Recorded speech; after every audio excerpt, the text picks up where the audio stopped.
Welcome to Joyride with Expatriates.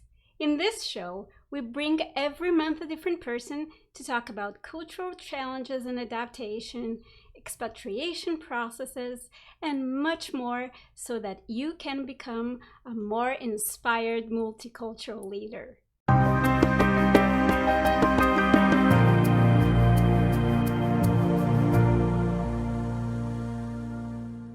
Hi, I'm Tati Fittipaldi. In this channel, we make videos to help global leaders, multicultural professionals, and expatriates become more productive, more effective, and improve their leadership, both in business and in life. If that sounds for you, click that subscribe button now. Today we have the pleasure of speaking with Gina Martin. Gina is a leadership and performance coach. She's a board member of the Institute of Immigrant Concerns, and she's also a public speaker. Gina has over 20 years of experience in the retail business, and she has mentored and developed numerous talents throughout her career. Gina has 2 daughters and lives in the US. Please join me in welcoming Gina Martin to our show. Gina, welcome. Thank you so much for joining our show today. Oh, I'm so happy to be here with you, Tatiana. Thank you so much for having me. I'm very happy too, Gina. I'm so excited. So, Gina, how about we warm up and start by you telling us a little bit about your background. So, where did you come from originally? What did you used to do there, or either you or your parents? Tell us, a little bit about your background. Sure. So I am originally from Venezuela. And believe it or not, I came here when I was just about to turn 18 years old. It was the month of August, and I came. My birthday is in September, so just shy of 18. And prior to coming, I was actually enrolled in college. I had just started college. I was doing a marketing course, and I had a full-time job, of course, because I was already a young mother. I had a 3.5-year-old, and I had a full-time job as a secretary while going to college. So yeah, it was a pretty different journey for me.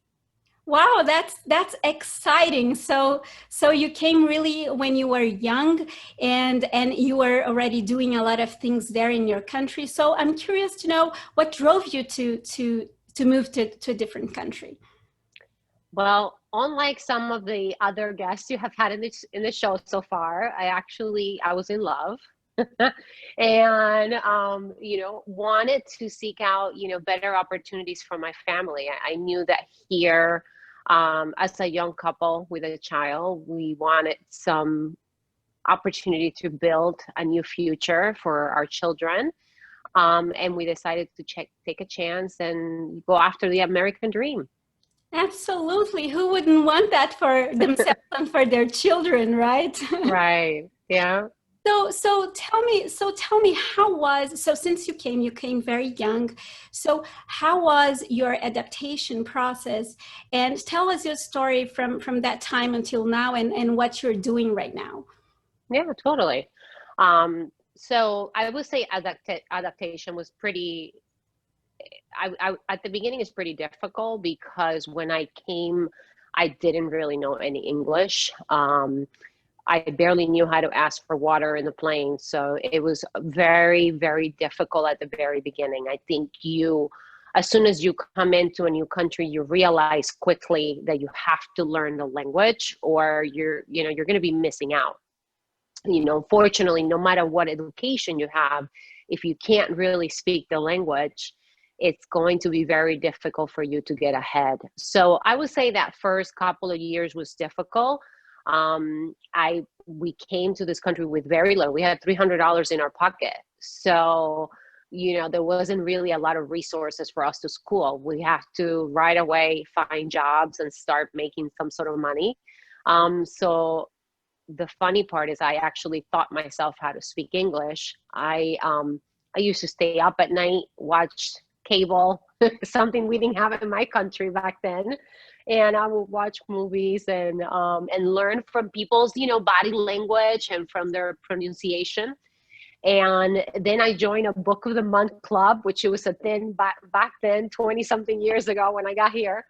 And every month I would get a new book, and I would literally just use my dictionary and teach myself English. So I would say those first couple of years were the hardest struggle because I had to learn the language. But I would say I found that the community was very welcoming and everyone wanted to help me. And every time they saw me struggle with my English, they would find ways to either correct me or help me say it the right way. So it was a lot of fun. And, of course, I also started from scratch. I started here doing very entry level jobs, waiter, cleaning offices, doing things that perhaps I wouldn't have done in my country, but that I had to do in order to work my way up.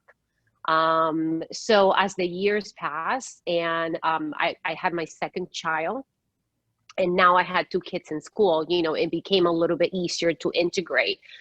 I think, being able to have a mix of friends, whether they were American or from other cultures, helped me a lot learn about other cultures and integrate a little bit quicker into the society.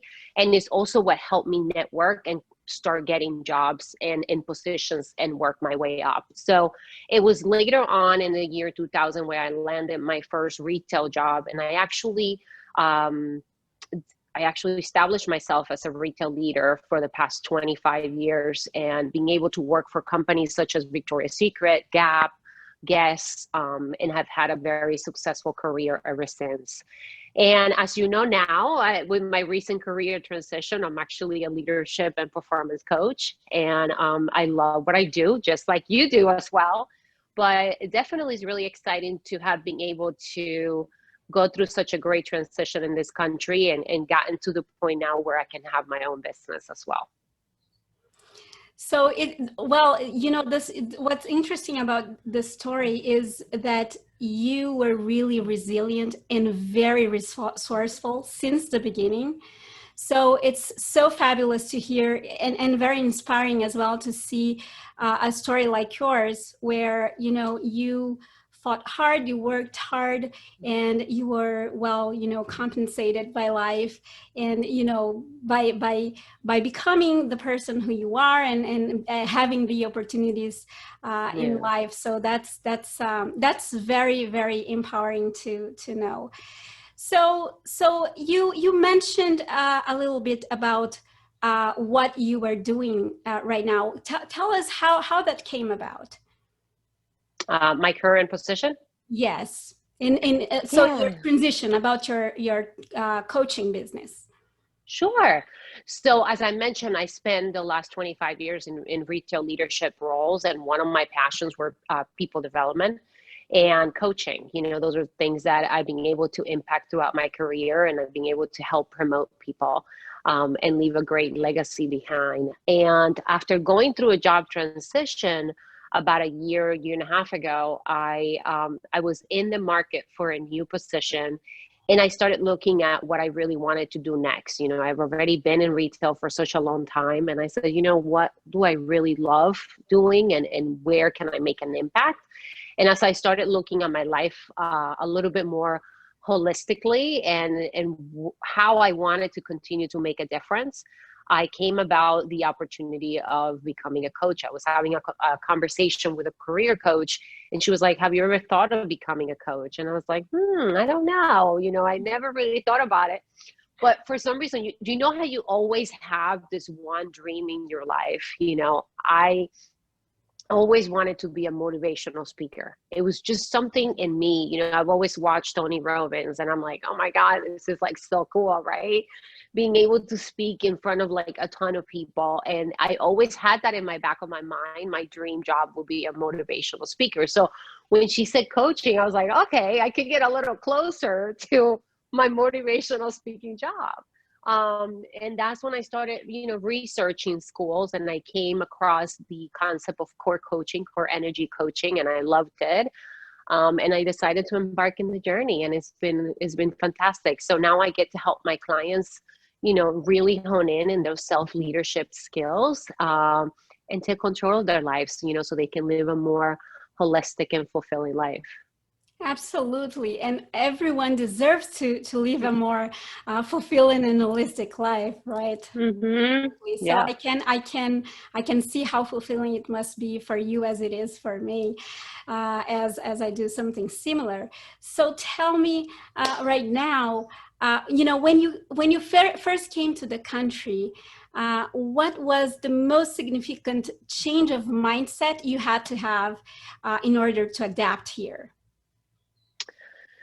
I think one of the biggest things is I think every immigrant struggles with not wanting to lose their culture and where they came from, right? So I think everyone wants to hold on, especially once you're at an age that you understand what your culture is all about and all of that.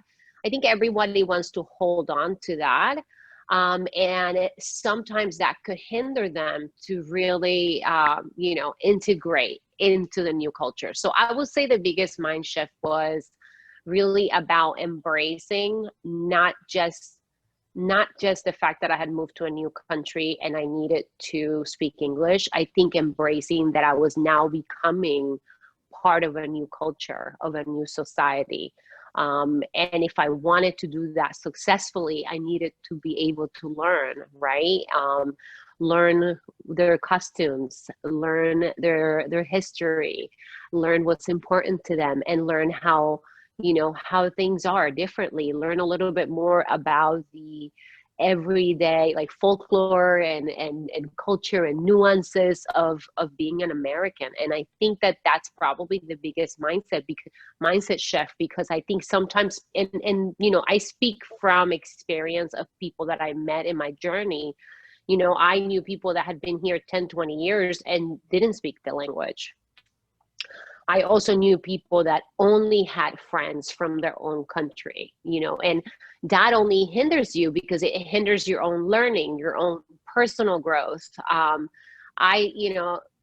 appreciate, I would say, the United States and New York overall, because it's just such a big, melting pot of like all these different cultures. And I think we owe it to ourselves to be open to learn, from what makes up everybody's cultures. And I think that's the biggest, I would say, biggest learning. I love this take. I think I also think it's so important, to embrace the new culture in order to adapt, but not only, the new culture, but as you said, the nuances. And for that, you really have to go all out and integrate with the society locally, speak the local Mm-hmm. language. That's a fabulous tip, Gina. I loved it, and I'm sure the viewers will love it too. So tell me, what was in this whole story, what was your biggest challenge during this time up to now? I would say the biggest challenge, it has to do with the same thing that I'm talking about, and is integrating into that new culture, but then not losing, your own culture. I Still totally. being able, and still being able to hold some of those traditions, and some of those things. And I think I hung on to them for as long as I could, and I continue to do, even passing them on to my children. I know that, one of the things that was very important to me, as when I came here, my oldest daughter was 3.5, and my second daughter was born. And something that I was very adamant about is I wanted them to speak Spanish. I wanted them to be able to have the second language. I also wanted them to be able to learn from our traditions, so when it was time for like all the holidays, yes, we celebrated Thanksgiving, we celebrated everything, but when we celebrated Christmas, I was doing all of my dishes, all the traditional dishes from Venezuelan cuisine, and trying to keep that, so that my children could still have a little bit of a taste of that culture, and not lose myself completely into the new. So I would say that's probably the biggest challenge, and even now with the circle of friends that I have, I speak more English than I do Spanish. So that continues to be a challenge because my Spanish is not as fluent now as it used to be, 20 something years ago. So that I would say is the biggest challenge. And speaking about traditions, you talk about you talk a little bit about sharing your traditions and the language with your family. And I know that your kids were really, really young when they came, but tell me a little bit about your family's adaptation. What kinds of things you had to do, or your partner at the time, or your children, or daycare. How was that for your family? Can you share a little bit about that? And, when you say adaptation, you mean logistically, or more like more like the traditions and things like that? That's a good point. I think logistically is important because it's the first aspect most expatriates see themselves having to handle. But also tell us about this other part, that sometimes overwhelm us a lot more than just the practical part. Yeah. Well, I would say logistically, we were lucky enough that we had, at least one family member that was here. So I think at the beginning we had at least a point person, that could guide us a little bit, but we obviously had to do a lot of outsourcing and researching on our own. But definitely having a couple of people that I think a big resource too that people forget is either community centers or churches. Our church was like so welcoming. So immediately being able to integrate yourself into like a community that's from your, native country, I think it's really helpful because everyone here is always willing to help, So I think in that sense, finding either a church or a community center where you can start meeting people right away and making some connections, because definitely childcare is something that was a challenge. At the beginning, we had to take turns. We had to have like different shifts in order to be able to take care of my oldest daughter. But then as things, progress and we started making friends and things like that, obviously things change.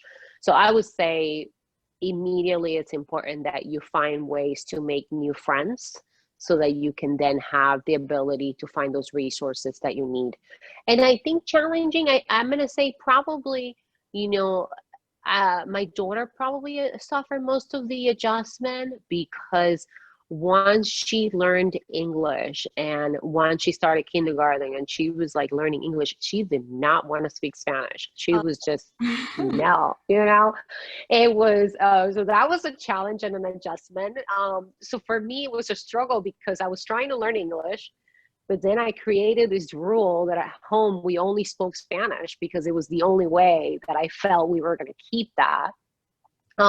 So it was a lot of fun. I'm going to say for the first few years, it was a lot of fun, but I think I was so adamant about it that, it was a rule. In the house, we spoke Spanish. Outside of the house, we spoke English, and it worked. And then when my second daughter was born, she was raised bilingual from the minute she was a baby. Everything we talked to her was in 2 languages. So it was a lot of fun. But I would say raising children could be, a little bit difficult because you're trying to learn yourself. And it could be really easy to say, let's just speak English and, let it go. But I am grateful now that my daughters are 25 and 32 and they speak multiple languages. My youngest loves languages and now she speaks Italian as well. And she's learning French. So I think they've learned the value of being able to communicate in different languages. But it wasn't easy. Yeah, that's it's funny that there are a lot of foreigners that tell me that, oh, I talk to my children in my local language, and then they respond me in English or German or whatever Mm-hmm. language they are, Yeah. in the country they are. So it's funny that you're saying that. So, and in that regard, is there any tip you want to share with parents, having the same trouble? I'm gonna say consistency is the key. You just gotta stick to your guns. I mean, I did a lot of things. I did a lot of things by force back then. Messing with you. No, I think once your children get a little older, once they're in that elementary school age where they understand a little bit more, it's a little bit easier to explain the whys, you know, explain the whys and get the reasons behind it. But consistency, that's what's definitely gonna work. Consistency, it's a good tip. I love that. I love that, and I'm sure if other parents use this tip, they will also be very successful. Yeah. So let me ask you something. Share with us a story or an event or something that happened in your life, either um, at the beginning or right now. It doesn't matter the timing, but something that helped you feel more fit in into the society and the culture. Something that happened. Hmm. That's a good question. I'm gonna say probably it was probably once my kids were in school and I started making more friends. I was able to join more of the school groups and started to get a little bit more involved with school. And I had been participating really actively into my daughter's sports, and she was just into everything. She was a brownie, she was a Girl Scout, she was a cheerleader, and I actually got selected to be a head coach for the cheerleading team. That's Mind you, fabulous. I never been a cheerleader, right? But I was doing so much and I was so involved that I think everybody was appreciating my passion. And I got the opportunity to be head coach for the cheerleading team. And I think it was really meaningful for me at the time. It definitely made me feel like I belong because it was just such a mixed group of parents. And it was just a great opportunity. It came with a lot of challenges because I rather spend time with the kids than with the parents that are trying to manage what their kids are doing. But it was great. It was a great opportunity. And I did that for about a year. And it gave me, I would say, a bigger chance to show my contribution towards the community. And it kind of got me started into volunteer work. I'm really passionate about volunteer work. And I think that was probably one of the points in my journey where I really saw the value, in doing something without precisely getting, money to monetize for it, right? Or getting some sort of pay. So that was a lot of fun. It's some of these small facts, like and opportunities like this one, or to become the coach for the Mm-hmm. cheerleading group. Sometimes, these are opportunities that we don't think about them at first as something that will help us adjust. But I'm so glad you brought it up, because it's such an interesting example of how we can integrate into society, and Mm-hmm. also enjoy and amplify our network. It's Mm-hmm. awesome that you brought this up. So since you brought this up, and the network, and creating more friends, I was wondering what kinds of or support groups besides the church and your community, your first Venezuelan community, you had along your way to help you grow and become the person you are today. Yeah. I'm gonna say, aside from the initial things that I obviously did, as I was starting to establish myself here, I think once I started getting further into developing a career, I would say is really having a strong network and utilizing anything that you can to build that network. I think, back then, obviously there wasn't social media, there was no social media, there was no LinkedIn. But however, as soon as LinkedIn came up, which I think it was 2008 or something like that, as soon as LinkedIn was available, that was a place where I immediately started connecting and growing my network. I've been working in that connection, and I have built so many relationships in every job that I had. Most of my best friends today I made through either being their boss or being their coworker in one of my old jobs. So I think really making some strong connections with people that you work with, staying in touch, finding ways to network and to support each other. Because, I'll be helping you today, and then that person might help you in the future.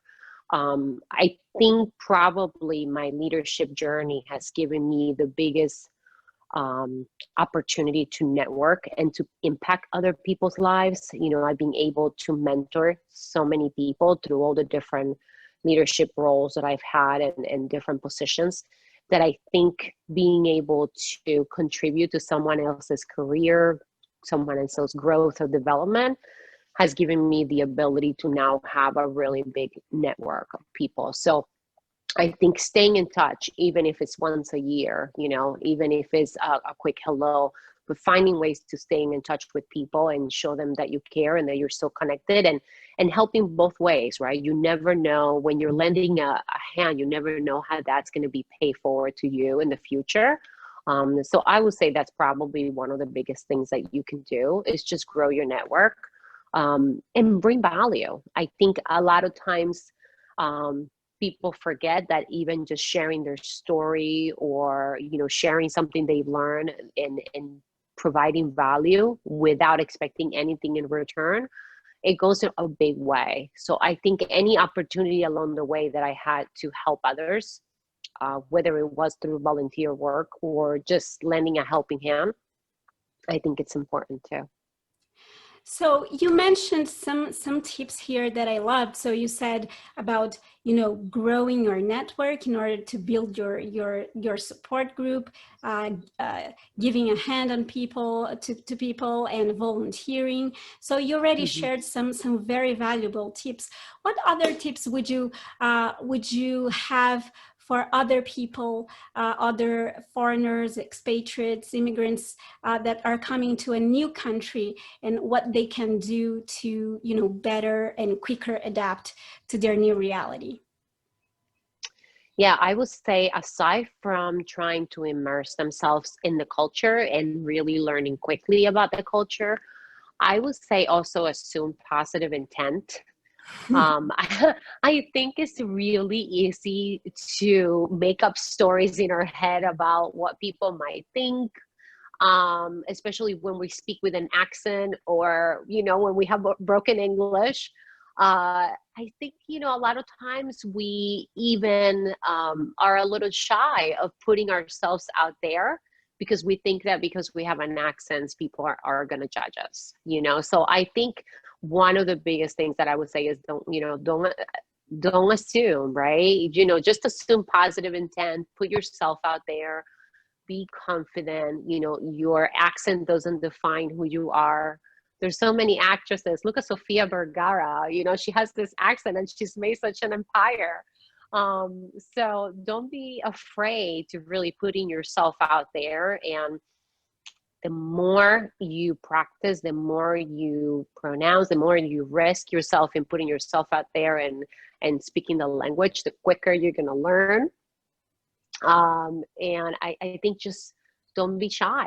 Just put yourself out there, go have fun. I think if I will give a piece of advice, is a lot more fun to be here. And I think we stress ourselves a lot. We're already stressed because we're integrating into a new culture. We probably have some financial constraints. We're trying to do everything perfect, protect our children, because it's a new environment.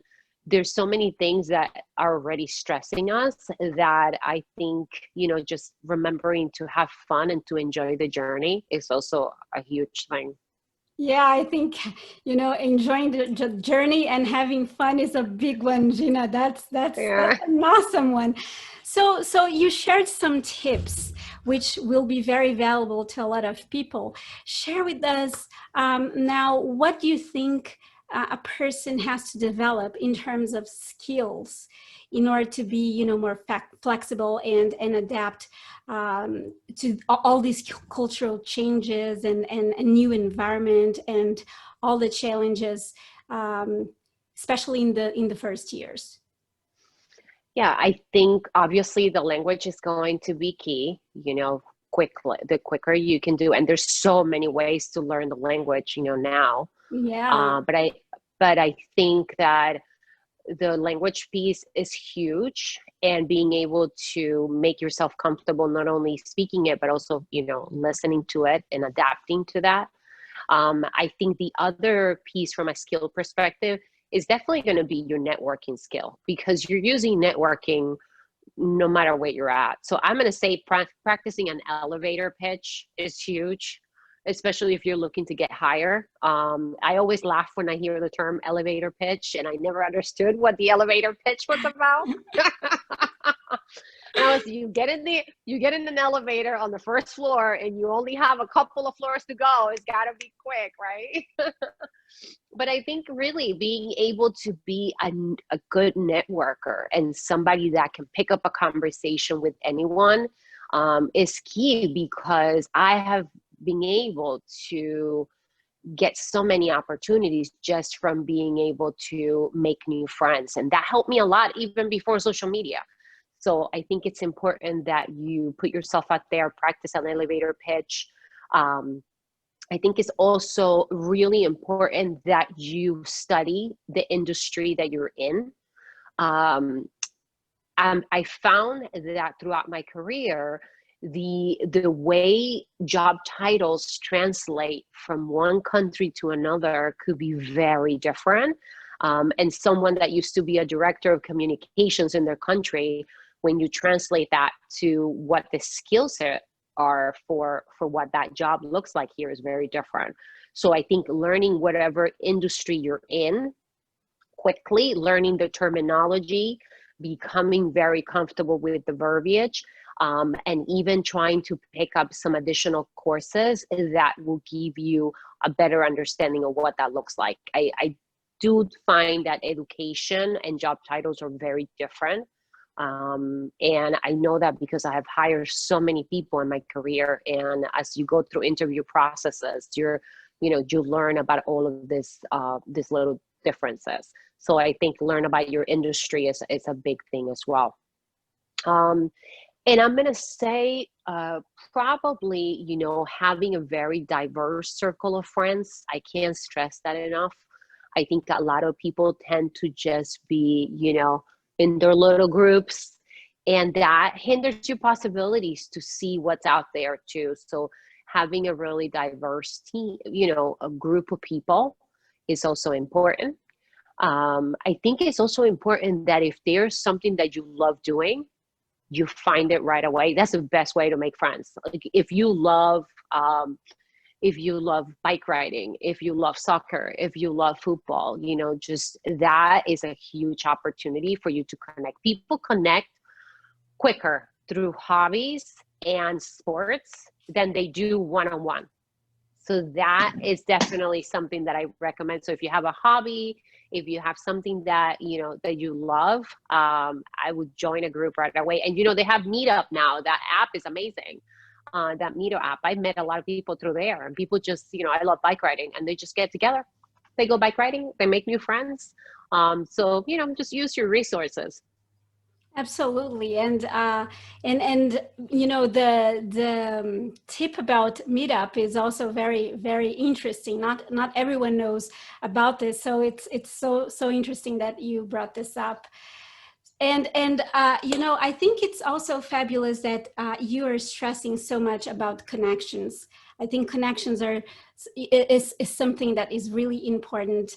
You know, when we want to understand uh, our environment and everything around us. And I also loved that you said about diversity, because you know, when we stay just with our, you know, little group, as you said, we don't have we don't see all the opportunities that are out there. They passes us by without us knowing, just because we were not looking. So I love that you brought that up. So now we're almost at the end of our session right now, and I wanted to know if you want to do an experiment with me today with the deck of cards that Coaching Expatriates is going to launch. How does that sound? I'm game. Let's do it. So basically, this is how we can do it. I am going to show you the card. You are going to read it out loud, and then you can tell us anything that comes to your mind that relates to, you know, your adaptation here, or the cultural changes, or anything that you can or a story that you want to share that connects with, you know, whatever the card is saying. How about that? Okay, sounds So, good. I'm game. so I'm Hopefully I can read it. so I'm going to share my screen with you right now. So this Mhm. is the back of the card.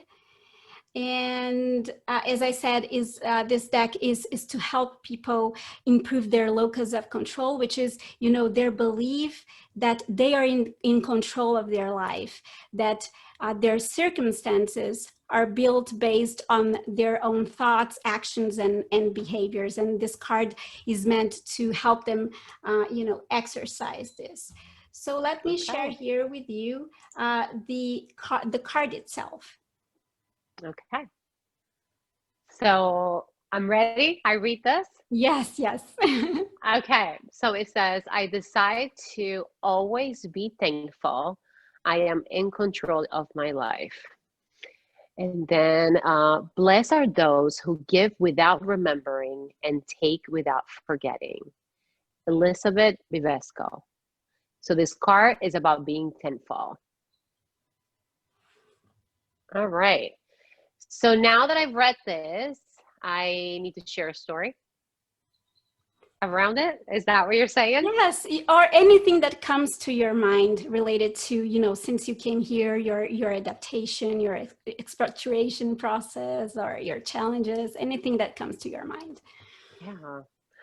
I think, when I think about being thankful and what comes to my mind, I think, we can get so caught up in what's happening in the moment, in the drama or in suffering or in a challenge.